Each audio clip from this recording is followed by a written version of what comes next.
మీనా విషయంలో దొరికిపోయి ప్రభావతిని అరెస్టు చేయించిన చింతామణి. మరి ఇదంతా ఎలా జరగబోతుంది?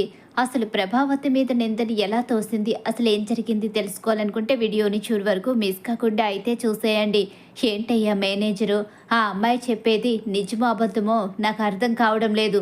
నువ్వేదైనా పిచ్చి పని చేస్తే కనుక నిన్ను నేను వెంటనే తీసి పడేస్తాను. ఆ విషయం నీకు తెలుసు కదా. నా దగ్గర ఎప్పుడూ ఖచ్చితంగా ఉండాలి. చింతామణి ఏం చేస్తుంది? చింతామణికి డెకరేషన్ ఆర్డర్ ఇచ్చుంటే తలనొప్పి వచ్చేది కాదు కదా. ఏం లేదు, మీరేం కంగారు పడకండి, ఆ ప్రాబ్లం మేము సాల్వ్ చేసుకుంటాంలే అని చెప్పేసి మేనేజర్ అయితే అక్కడి నుంచి వెళ్ళిపోతాడు. ఇక ఇక్కడ చూస్తే ఏమంటున్నాడు మీ ఓనరు? అసలు ఏదైనా అంటున్నాడా? ఆర్డర్ విషయంలో వాళ్ళకి ఎందుకు ఇచ్చామని అడుగుతున్నాడా? అవును మేడం, మీకు ఇవ్వాల్సిన ఆర్డర్ తనకి ఎందుకు ఇచ్చానని అడుగుతున్నారు.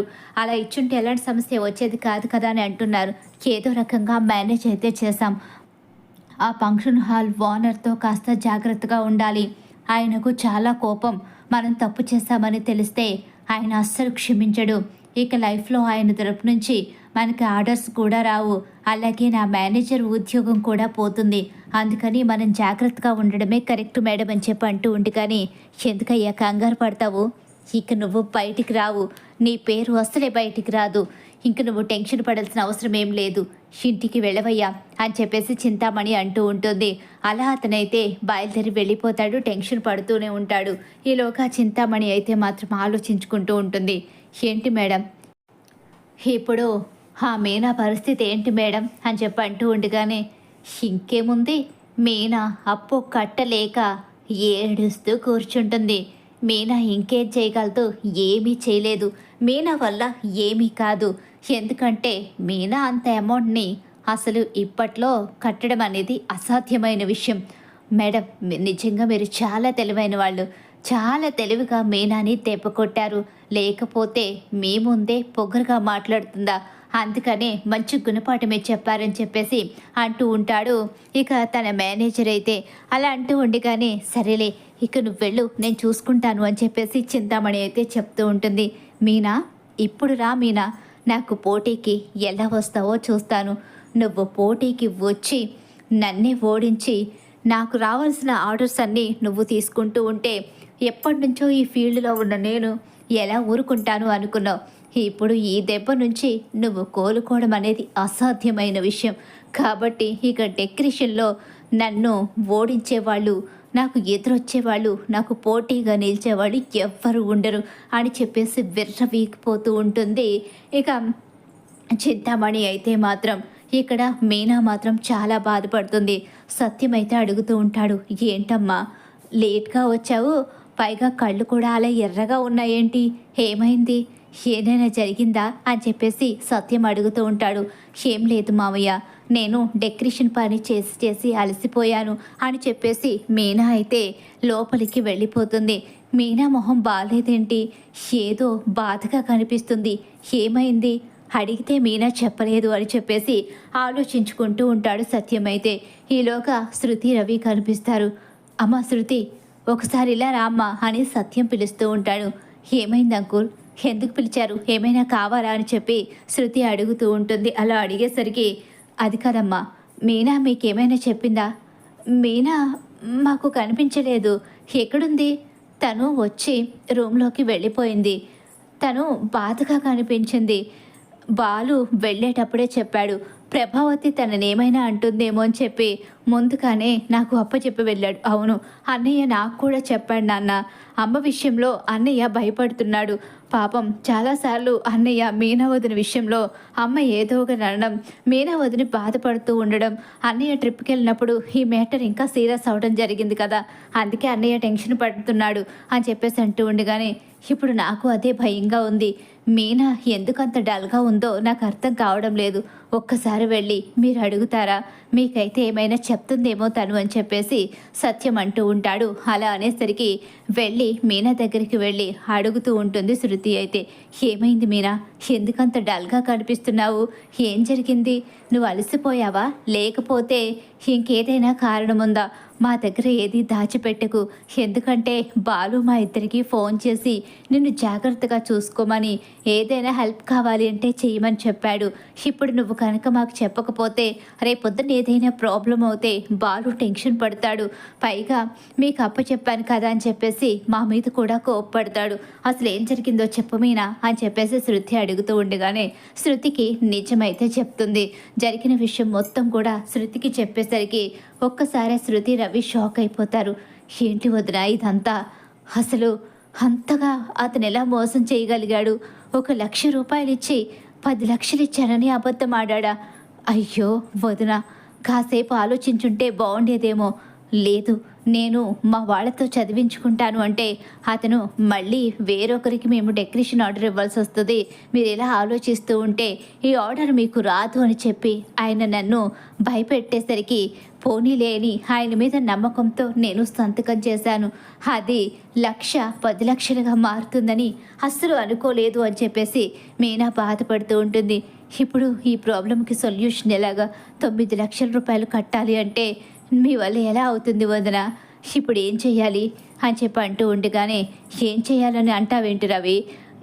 ఇక ఎవరైతే మోసం చేశారో, ఎవరు వెనుకుండి నడిపించారో ఇదంతా కూడా ఎలాగైనా సరే బయట పెట్టాలని చెప్పి శృతి అంటూ ఉంటుంది. ఎలా బయట పెడతాం? అతను మేనేజర్ అయితే చాలా స్ట్రాంగ్గా చెప్తున్నాడు. అతను దొరికే ఛాన్సే లేదు. ఎందుకు దొరకడు? తప్పు చేసిన వాడు ఖచ్చితంగా ఏదో ఒక చోట దొరికిపోతాడు. తన గురించి నిజం మనకి తెలుస్తుంది అని చెప్పేసి ఇక అంటూ ఉండగానే, ఎలా కనుక్కుంటావు? ఆ మేనేజర్ని ఫాలో అవుతూ ఉంటే అసలు ఆ మేనేజరు డబ్బు ఎవరికి ఇచ్చాడో, ఎవరి కారణంగా తప్పు చేశాడో, అసలు ఎవరిదంతా చేయించారో తెలుసుకుందామని చెప్పేసి అంటూ ఉంటుంది శృతి. మీనా, నువ్వేం టెన్షన్ పడకు. ఆ మేనేజర్ గురించి మేము తెలుసుకుంటాం. మేనేజర్ని ఫాలోఅప్ చేసి ఎలాగైనా సరే ఆ మేనేజరు నిన్ను ఈ విషయంలో ఎలా మోసం చేశాడో నిలదీస్తాం. డబ్బు వచ్చేలా చేస్తామని చెప్పేసి శృతి రవి ఇద్దరు కూడా మాట అయితే ఇస్తారు మీనాకి. కానీ మీనాలో టెన్షన్ మాత్రం పోదు. ఏమవుతుందో ఏంటో అని చెప్పి మీనా చాలా భయపడుతూ ఉంటుంది. మేనేజర్ని ఫాలోఅప్ చేస్తూ ఉంటుంది శృతి. అలా చేస్తూ ఉండగానే ఆ మేనేజర్ అయితే ఇక చింతామణితో మాట్లాడడం చూసేస్తుంది శృతి. అలా చూసేసరికి ఏంటి ఈవిడెవరు అని చెప్పి ఆలోచిస్తూ ఉండగానే ఇక శృతికి అయితే పెద్దగా గుర్తుకు రాదు ఆవిడ్ని చూడక. ఈలోగా దగ్గరకు వచ్చేసరికి, మేడం అంతా మీరు చెప్పినట్టే చేశారు మేడం. ఇంకా ఇలాంటివి కనుక మనకు వస్తూ ఉంటే డబ్బు అనేది బోలెడు మిగులుతుంది. ఏంటయ్యా చాలా తొందరపడుతున్నావేంటి? వెంటనే ఇలాంటి అవకాశాలు ఎలా వస్తాయి? వెంటనే వస్తే ప్రాబ్లంలో పడతావు. అందుకనే కాస్త లేటుగా ఇలాంటి అవకాశాలని చేజిక్కించుకోవాలి. 9 లక్షల రూపాయలు నీకు వచ్చాయి. అందులో నాకు రూపాయి కూడా అవసరం లేదు. కానీ ఆ మీనా మరోసారి డెకరేషన్ అంటూ ముందుకు రాకూడదు. అందుకే ఇదంతా చేశాను. ఈ విషయం మన మధ్య మాత్రమే ఉండాలి. అసలు ఆ ఫంక్షన్ హాల్ ఓనర్కి కూడా తెలియనివ్వకూడదు. అతనికి తెలిసిన మనం డేంజర్లో పడిపోతాము. అందుకే నువ్వు చాలా జాగ్రత్తగా ఉండు అని చెప్పేసి చింతామణి చెప్తూ ఉంటుంది. ఇదంతా కూడా మీనా దగ్గరికి వెళ్ళి చింతామణి పేరుతో సహా చెప్పేస్తుంది. ఇక అలా శృతి ఎప్పుడైతే చెప్తుందో ఇదంతా చింతామణి చేసిందని ఆ రోజే నాకు అనుమానం వచ్చింది. కానీ ఏం చేయాలో అర్థం కాలేదు. ఇప్పుడు పూర్తి క్లారిటీ వచ్చింది కాబట్టి తనని వదిలిపెట్టే ప్రసక్తే లేదు అని చెప్పేసి ముందు మేనేజర్ దగ్గరికి వెళ్ళి ఇక తన స్టైల్లో 4 తగిలిస్తుంది మీనా. అయితే అలా కొట్టేసరికి, మేడం వద్దు మేడం, నేను మిమ్మల్ని మోసం చేయలేదు మేడం. నువ్వు మోసం చేయకపోతే 1,00,000 రూపాయల అమౌంట్ ఉన్న దగ్గర 10 లక్షల అమౌంట్ ఎలా పడుతుంది? డాక్యుమెంట్ మీద సంతకం చేయించుకుని మోసం చేసి ఇంకా మోసం చేయలేదంటావేంట్రా అని చెప్పేసి అంటూ ఉండగానే, మేడం నేను మోసం చేయలేదు మేడం. మీరు ఈ డెకరేషన్ ఆర్డర్ ఒప్పుకోవడానికి, ఈ డెకరేషన్ ఆర్డర్ మీకు ఇవ్వడానికి అన్నిటికీ కారణం చింతామణి గారే. చింతామణి గారు చేయమంటేనే ఇదంతా చేశాను. అంతే తప్ప నా అంతటా నేనైతే ఇదంతా చేయలేదు. నాకు మీకు ఏంటి మేడం సంబంధం? మీరు నా దగ్గరకు వచ్చారు, నేను ఆర్డర్ ఇచ్చాను అంటే మధ్యలో ఎవరో ఉన్నారనే కదా మేడం అర్థం అని చెప్పేసి నిజాన్ని ఒప్పేసుకుంటాడు. ఇక చింతామణి దగ్గరికి ఆ ఫంక్షన్ హాల్ ఓనర్ని తీసుకుని వెళ్ళి ఇక చింతామణి చేసిన కుట్రని మొత్తం ఫంక్షన్ హాల్ ఓనర్ దగ్గర మీనా అయితే బయట పెట్టేస్తుంది. అలా బయట పెట్టడంతో ఇక తనైతే మాత్రం షాక్ అయిపోయి చూస్తూ ఉండిపోతుంది. ఏంటమ్మా ఇదంతా? ఇంతకాలం నిన్ను నమ్మి ఎన్నో ఆర్డర్స్ అయితే ఇచ్చాము, నువ్వు కూడా డెకరేషన్ బాగానే చేసావని చెప్పేసి మేము సంతోషంగా ప్రతిసారి ఆర్డర్ ఇస్తూ ఉంటే 10 లక్షల విషయంలో అమాయకురాలైన ఈ అమ్మాయిని మోసం చేస్తావా? కొత్తగా వస్తే ఎవరిని ఈ ఫీల్డ్లో ఉండనివ్వవా? నువ్వు ఒకరి దానివే ఈ ఫీల్డ్లో ఉండాలి అనుకోవడం కరెక్ట్ కాదు కదా. ఒక పని చేసేటప్పుడు ఎంతోమంది పోటీ వస్తారు, పోటీ పడి గెలవాలే కానీ మనకి పోటీ వస్తున్న వాళ్ళను కుట్ర కుతంత్రాలతో ఇక వాళ్ళ అడ్డు తొలగించుకునేలా ప్రయత్నించకూడదు. చిచి, నేను చూస్తుంటేనే అసహ్యం కలుగుతుంది. నువ్వు ఇలా ఎందుకు చేసావు? నేను ఇప్పుడు నిన్ను వదిలేస్తే మరోసారి ఇలాంటి తప్పు జరుగుతూనే ఉంటుంది. ఆ మేనేజర్ తప్పు చేశాడు, నువ్వు ఇచ్చిన డబ్బుకి ఆశపడి వాడు చాలా పెద్ద తప్పు చేశాడు. నిన్నిప్పుడు ఇలా కనుక నేను వదిలేశానంటే నువ్వు మళ్ళీ మరో తప్పు చేసి మరొకరి జీవితంతో ఆడుకుంటావు. ఆ అమ్మాయి ఎంత బాధపడుతూ వచ్చిందో ఆ రోజు నేను చూశాను. తన కళ్ళ నిండా నీళ్లు, తను ఎంతో బాధపడుతూ కనిపించింది. కానీ నిజమేంటో అబద్ధమేంటో తెలుసుకోలేక నేను ఆ అమ్మాయికి సరైన తీర్పు ఇవ్వలేకపోయాను. కానీ ఇప్పుడు అరెస్ట్ చేశాను. నిన్ను అరెస్ట్ చేయించి జైల్లో పెట్టిస్తే అప్పుడు మరోసారి ఇంకొకరి జోలికి వెళ్లకుండా ఉంటావు. చింతామణి అంటే డేంజర్ లేడీ అని చెప్పి కొంతమంది చెప్తుంటే విన్నాను. కానీ నేను ఇచ్చిన వర్క్ని పర్ఫెక్ట్గా చేస్తున్నా కాబట్టి నీకు నాకు మధ్య ఇలాంటి లావాదేవీలు ఏమీ లేవు కాబట్టి నేను నీ విషయంలో పెద్ద ఇంతగా పట్టించుకోలేదు. కానీ నువ్వు ఇలా అమాయకుల జీవితంతో ఆడుకుంటావని నాకు ఇప్పుడే తెలిసింది అని చెప్పేసి ఇక పోలీసుల్ని పిలిపిస్తానని చెప్పేసి వెళ్ళేసరికి అర్థమైంది కదా, నా జోలికి వస్తే ఇలానే ఉంటుంది. ఇక నువ్వు జైలుకి వెళ్ళడం తప్ప నీకు మరో దారి లేదు. ఆయన పోలీసుల్ని పిలిపిస్తాను అన్నారు. ఆయన నా డబ్బు ఎలా వసూలు చేయించాలో అలాగే వసూలు చేయిస్తారు. కాబట్టి ఇకనైనా ఒళ్ళు దగ్గర పెట్టుకొని ఉండు. ఇలా మాలాంటి వాళ్ళ జీవితాలతో ఆడుకుంటే నువ్వెప్పటికీ సుఖపడవు అని చెప్పేసి మీనా అయితే అక్కడి నుంచి కోపంగా వెళ్ళిపోతుంది. అలా వెళ్ళిపోయేసరికి ఇక ఈలోగా ఇక్కడ చూస్తే చింతామణి దగ్గరికి పోలీసులు వస్తారు. సార్, అరెస్ట్ చేయవలసింది నన్ను కాదు. ఏంటమ్మా, తప్పు చేసింది నువ్వైతే అరెస్ట్ ఇంకొకరిని చేస్తారా ఏంటి? ఇలాంటి తప్పులు చేస్తే నాకు నచ్చదని తెలుసు కూడా నువ్వు తప్పు చేసి ఇప్పుడు అరెస్ట్ చేయవలసింది నన్ను కాదు అంటావేంటి అని చెప్పేసి అంటూ ఉండి, కానీ అరెస్ట్ చేయాల్సింది మీనా వాళ్ళ అత్తయ్య గారిని. ఏం మాట్లాడుతున్నావు అమ్మా? మీనా వాళ్ళ అత్తయ్య గారు ఏం చేశారు? ఆవిడ చెప్పడం వల్లే నేను ఇదంతా చేశాను. ఆవిడ చెప్పినంత మాత్రాన నువ్వు చేస్తావా? ఎందుకు చేయాలి? నిన్నే అరెస్ట్ చేస్తాం, ఆవిడతో మాకు సంబంధం లేదు. ఆవిడ చెప్పినట్టు సాక్ష్యాలున్నాయా? నువ్వు కావాలని మీనా అత్తయ్య గారిని ఇరికిస్తున్నావేమో అని చెప్పేసి అంటూ ఉండగానే, అయ్యో ఆవిడ నాకు ఫోన్ చేశారు చూడండి, 2 సార్లు ఆవిడికి నేను చేశాను, నాకు ఆవిడ ఫోన్ చేశారు.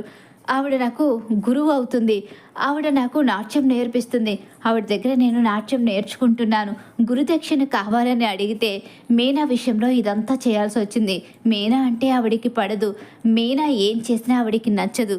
మీనా ఇలా డెకరేషన్ ఆర్డర్స్ వస్తూ ఎదుగుతూ ఉంటే తను తట్టుకోలేక నన్ను గురుదక్షిణ ఇవ్వమంటే నేను తప్పు చేశాను, నన్ను క్షమించండి సార్, కానీ అరెస్ట్ చేయవలసింది మీనా అత్తయ్యే అని చెప్పేసి రివర్స్ డ్రామా ఆడేస్తుంది.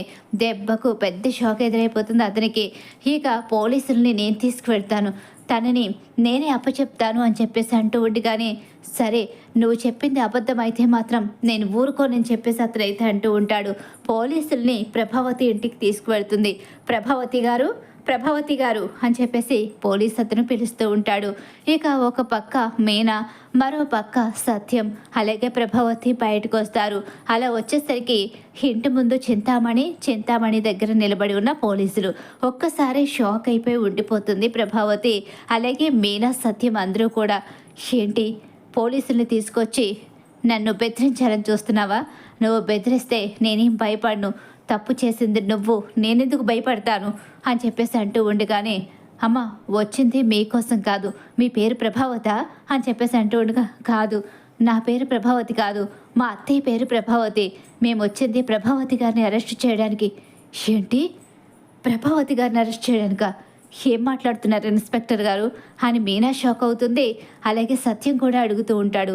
అవునండి, ప్రభావతి గారు డెకరేషన్ విషయంలో మీనా అంటే తనే కదా, అవును, తనని మోసం చేయమని చెప్పి చింతామణి గారికి డబ్బు ఇచ్చి గురుదక్షిణగా తనని మోసం చేస్తే నేను ప్రశాంతంగా ఉంటానని చెప్పారంట.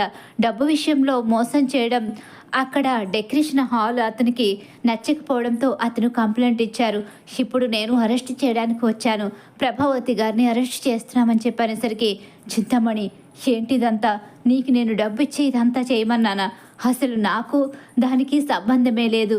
ఏమండి, మీరు నమ్మొద్దండి, ఈ చింతామణి మీ కోడలి పని అయిపోయింది. మీ కోడలికి ఇప్పుడు ఇంకా ఎలాంటి ఆర్డర్స్ రావు, ఏడుస్తూ ఇంటికి వస్తుందని ఫోన్ చేసింది. అప్పుడే నేను ఫోన్లో ఈవిడితో మాట్లాడాను తప్ప ఈవిడికి నాకు ఎలాంటి సంబంధం లేదు, కావాలనే నన్ను ఇరికిస్తుందని చెప్పి అంటూ ఉండిగానే, అంటే తనతో నువ్వు ఫోన్లో మాట్లాడావు, మీనాకి ఈ కష్టం వస్తుందని నీకు ముందే తెలుసు, అందుకే నువ్వు బిర్యానీలు తెప్పించుకుని ఫుల్గా తిని హ్యాపీగా ఉన్నానని చెప్పేసి నా దగ్గర చెప్పావని ఇప్పుడు అర్థమవుతుంది. చిచి, ఏం బ్రతికేనిది, ఇలా కూడా అమ్ముడిపోతావా? మీనా జీవితం నాశనం చేయమని ఇంకొక ఆడదాని చేతిలో పెడతావా? పైగా ఇంటి కోడలి బ్రతుకుతో ఆడుకోవడానికి నీకు సిగ్గుగా లేదా? ఇన్స్పెక్టర్ గారు, ఇంకా మాకు ఎలాంటి సంబంధం లేదు, తనని తీసుకుని వెళ్ళిపోండి, తన విషయంలో మేమెవరం పోలీస్ స్టేషన్కి కూడా రాము అని చెప్పేసి సత్యమైతే అంటూ ఉంటాడు. నన్ను ఇంత మోసం చేస్తావా చింతామణి? నిన్ను వదిలిపెట్టే ప్రసక్తే లేదు. నేను గురుదక్షిణ నిన్ను అడగకుండానే నన్ను మోసం చేసి కేసు నా వైపుకి తిప్పుతావా అని చెప్పేసి ప్రభావతి అయితే ఇక చింతామణిపై కోపంతో రగిలిపోతూ ఉంటుంది. మావయ్య, అత్తయ్యని వదిలిపెట్టమని చెప్పండి మావయ్య. ఏంటమ్మా ఇంకా జాలిపడుతున్నావు? నీ విషయంలో ఎప్పుడూ తప్పులు చేస్తూనే వచ్చింది, ప్రతిసారి నిన్ను బాధ పెడుతూనే వచ్చింది.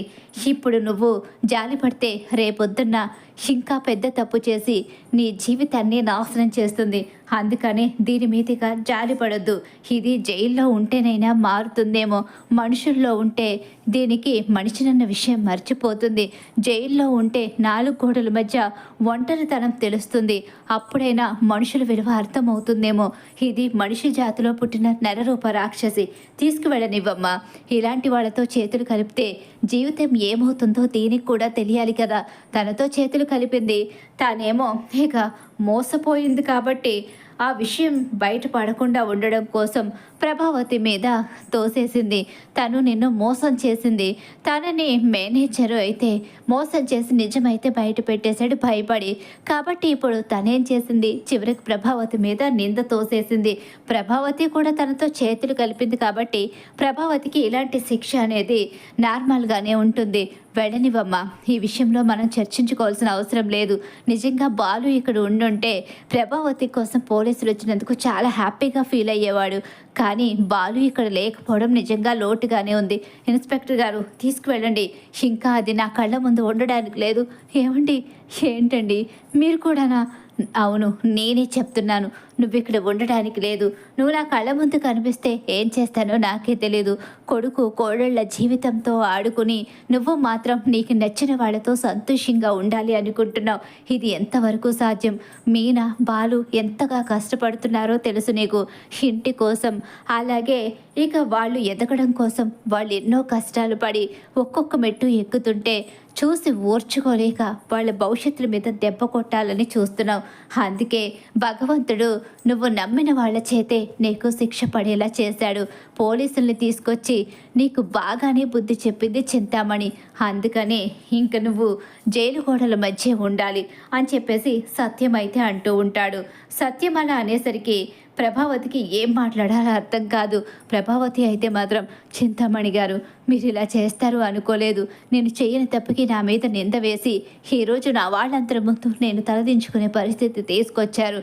అసలు ఎందుకు ఇలా చేస్తున్నారు? అదేంటండి, మీరే కదా నాకు ఫోన్ చేసి నా కోడలు నా మాట వినడం లేదు, నా కోడల విషయంలో ఎలాగైనా సరే ఆ పోలుకి సంబంధించి ఆర్డర్స్ రాకుండా ఉంటే నా కాళ్ళ కింద పడి ఉంటుందని చెప్పారు కదా. అందుకే గురుదక్షిణ కోసం ఇదంతా చేశాను. ఏంటండి, మళ్ళీ మీ వారు మీనా ఉన్నారని చెప్పేసి నా మీద నింద తోసేయాలని చూస్తున్నారు. చూసారు ఇన్స్పెక్టర్ గారు, ఆవిడ ఎలా మాట్లాడుతుందో? నేను ముందే చెప్పాను కదా ఈవిడ ఇలానే మాట్లాడుతుందని అని చెప్పేసి చాలా తెలివిగా మాటని మలిపేసి చింతామణి అయితే మొత్తం ప్రభావతి మీద తోసేస్తుంది. చింతామణితో చేతులు కలిపి మీనా బ్రతుకుతో ఆడుకోవాలి అనుకున్న ప్రభావతికి మాత్రం చాలా పెద్ద షాక్ అయితే ఎదురైపోతుంది. ప్రభావతికి మాట్లాడే అవకాశం కూడా ఉండదు. సత్యం కూడా అసహించుకుంటూ ఇక ఏం చేయకుండా మౌనంగా ఉండిపోతాడు. ఇక పోలీసులు అయితే, నడవమ్మా, ఇంకా ఏంటి ఇక్కడ డిస్కషను, మీరు పోలీస్ స్టేషన్కి వచ్చి కంప్లైంట్ ఇవ్వండి అని చెప్పేసి పోలీసులు తీసుకువెళ్ళే ప్రయత్నం చేస్తారు. అలా పోలీసులు అయితే ఇక ప్రభావతిని అరెస్ట్ చేయడానికి వస్తారు. తనతో చేతులు కలిపి మోసపోయి పెద్ద షాక్కి గురవుతుంది ప్రభావతి అయితే. మరి ఖచ్చితంగా రాబోయే కథలో ఇలా అయితే జరగబోతుంది. ఇలా జరగాలి, ప్రభావతికి బుద్ధి రావాలని చెప్పి మీరు కోరుకుంటున్నారా? అయితే వీడియోని తప్పకుండా లైక్ చేసేయండి. మీరు ఇచ్చే ఒక లైక్ సపోర్ట్ అండ్ ఎంకరేజ్మెంట్గా ఉంటుంది.